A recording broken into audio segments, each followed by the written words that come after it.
This movie begins with Mike doing what he loves most. Riding alone on an unobstructed highway. Life just couldn't get any better. He meets up with Jack. They plan on going to Sturgis. They go by an alley and they see trouble.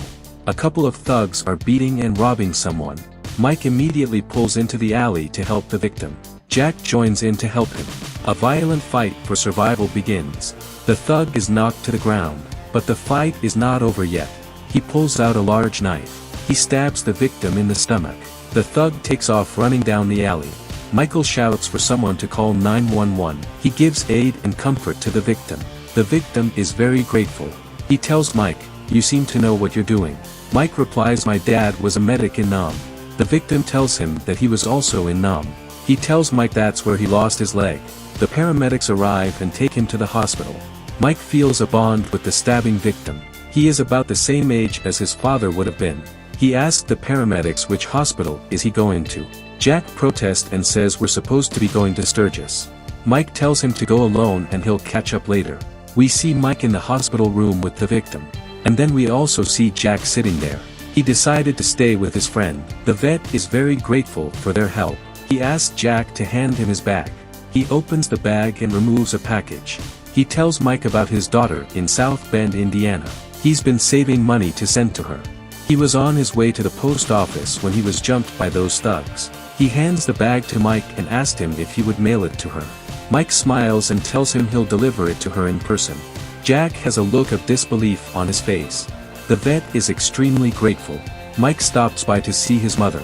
He tells her about his planned trip to Indiana. She has something to show him in the garage. It's a large wooden crate. She tells Mike to open it. He grabs a crowbar and opens it up. To his surprise, it's a classic motorcycle. She tells Mike it belonged to your father. She says that she could never part with it. The only problem is it needs to be assembled. Jack tells Mike we only have 3 days until Sturgis. They make a few phone calls. Then help is on the way. The bikers work around the clock. The classic bike begins to come together. Piece by piece, they prepare the bike to return to the road. Mike and Jack take it for a test run. Now they're out on the open road. The old classic bike handles like a dream. They cover a lot of miles. Finally, they arrive at Sturgis. Everyone is glad to see them again. Sturgis had been going on since 1938, drawing an average crowd of 500,000 each year. There's something else going on in this movie other than the bikers. A couple of con artists are blackmailing a politician with an X-rated video. One of them is being tortured to give up the video.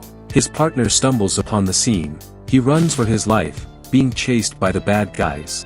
He runs into a biker's bar. He knows some of the bikers. He guzzles down a few drinks. The bad guys stay outside of the bar. A police car drives by them with their lights flashing. They get spooked and return to the scene of the crime. The police pull up in front of the bar. A very large biker approaches the cruiser. The police officer gets out of the car. She tells him she'll be getting off duty in 1 hour, and he better have a long cold one waiting for her. The biker picks her up and they have a long kiss. The other bikers cheer and clap their hands in approval. Then we see Mike and Jack cruising the highway again. The guy running from the bad guys stops at a payphone. He is trying to call someone to come and save him. But the bad guys appear out of nowhere. They hold a gun to his head and take him away. Then we see Mike and Jack cruising the highway again. Now the bad guys are out in the desert. They have the blackmailer in the trunk of their car. We can only assume the worst for him. This movie jumps around a lot. Now a hitchhiker is dropped off in the middle of nowhere. Mike and Jack just happen to be passing by. The hitchhiker sticks out her thumb. Mike and Jack stops and asks her if they can be of assistance. She replies, "Yes, I'm going to Durango." They laugh and tell her that's where they're going to. She climbs on the bike with Jack and away they go. Meanwhile, the bad guys are having car trouble. Their car overheats in the middle of the desert. There is a little store on the side of the highway. They walk over to the store in search of water. The water costs $10 a bottle. This makes them angry, but they bite the bullet. They are too thirsty to argue about it. They drank their expensive water. Then they tell them they need water for their car's radiator.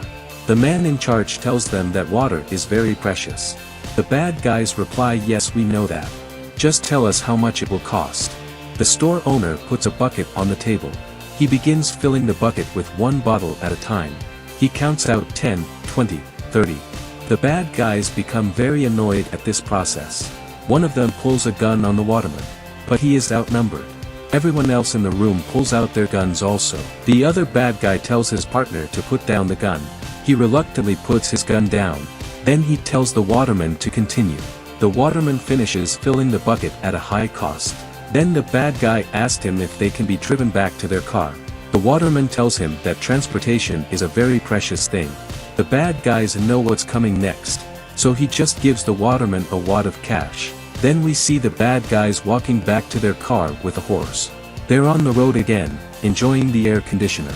All of a sudden, a tire blows out. They swerve off the road and park. They check the trunk for a spare. They replace the tire. They stand by their car and take a break.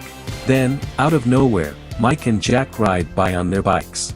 The bad guys recognize them from the biker's bar. He steps out into the highway, aiming his gun at them. A big rig almost runs over them. They both dive for cover. They start the car and go after the bikers. They have numerous near misses in their pursuit. They pass the same truck that nearly ran over them. They pass her on the right in her blind spot. This causes her to spill her coffee. She becomes very agitated at them once again.